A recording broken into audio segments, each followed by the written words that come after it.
Fire, mankind's greatest tool, used for warmth, survival, and comfort. Through the flame, humans have risen to a great height. They crafted weapons and instruments to grow stronger and vast. Used incorrectly, however, and it can become mankind's destruction. Even the gods fear it. But what if it wasn't an invention, instead a gift?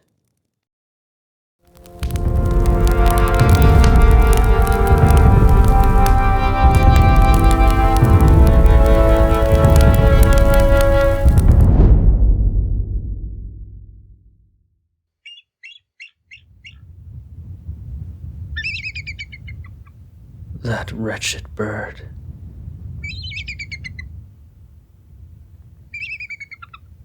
Hungry for more, huh? Wait your turn.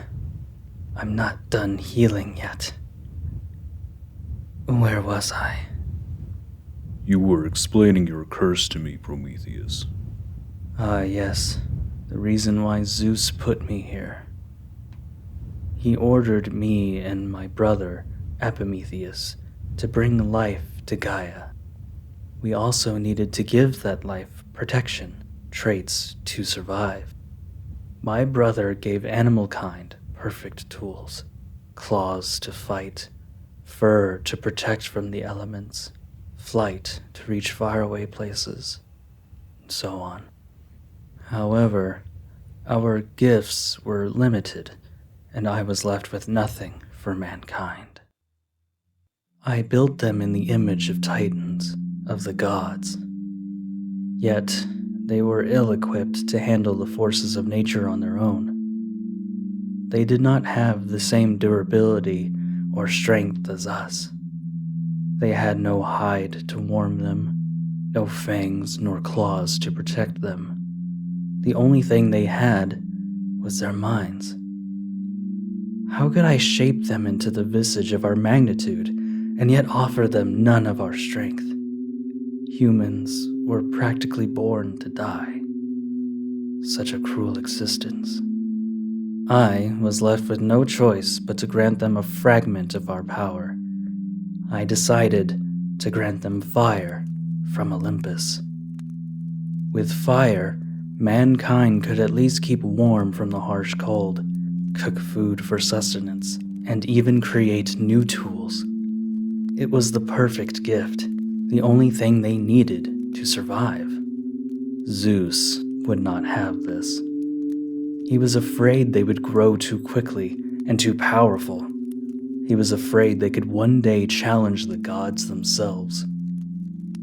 Zeus was rather amused at the natural feebleness of humans. He thought them the perfect worshipper of the gods, always looking towards Olympus, but never able to reach it.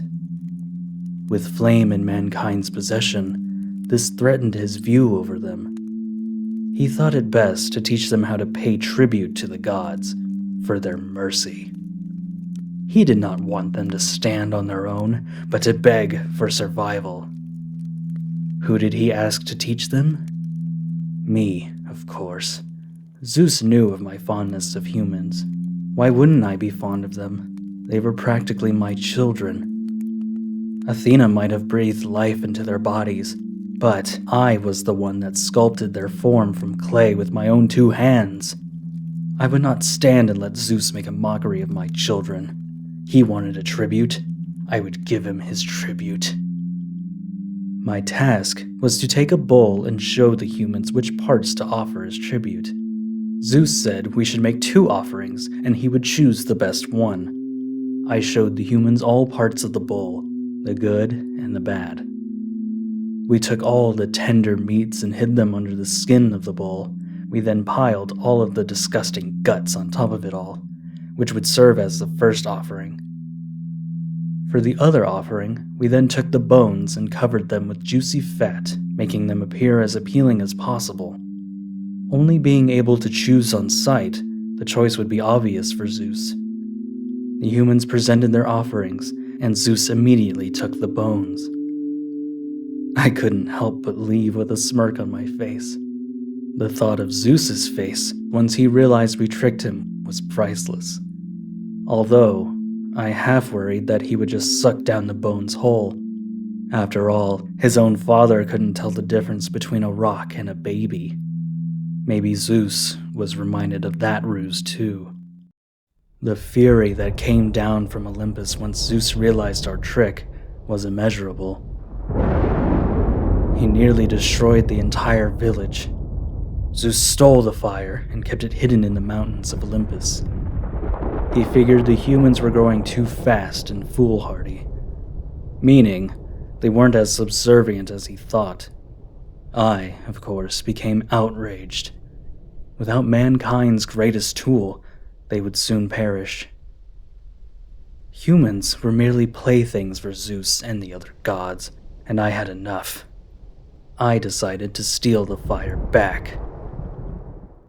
The gods are vain, always thinking highly of themselves. All I had to do to create a distraction was put a note on some fruit, a pear or an apple, I can't even remember, and throw it into a crowd. The note said, "For the most beautiful goddess of all." As expected, they all fought over who was the most beautiful. This caused a big enough commotion that I was able to sneak into Hephaestus's workshop. What better flame than of the greatest blacksmith? I snuck it back down onto the land of mortals, and humans had fire once more. This was the last straw. Zeus had grown weary of my defiance. Instead of punishing the humans once more, he decided to pin me here on Mount Caucasus. This is my home for all eternity. This is my curse. I loved my humans too much, and this is my punishment. And I would do it all again. As long as the humans can thrive unbothered, it's fine by me. Well, did you enjoy your story time? I feel my strength has returned, so the eagle will come down once more to devour my liver. It's done so every day for as long as I can remember. So, you'd better leave if you wish to not witness that. So, that wretched bird is the source of your torture? What have you done, Heracles? If Zeus finds out... Zeus is the one that is allowing me to free you. But why? I need you for something I must do. Not only that, Zeus is my father. He's compelled to fulfill the wish of his son. I can't leave. I'm bound forever. Someone must reside on this mountain. Zeus proclaimed it himself. There is one that will take your place, Chiron. He is already in an eternal torture. If he gives up his immortal life and stays here, he will be free. Ironically, your prison is his escape. But I'm still bound to the rock itself. Perhaps if you destroyed some of the cliff, I could wear it, and I would still be fulfilling my sentence.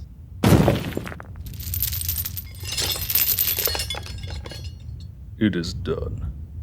Thank you, Heracles. I am in your servitude. Now, what is it that I can help you with? You will guide me to the golden apples of Hesperides. I have my own torment to be freed of.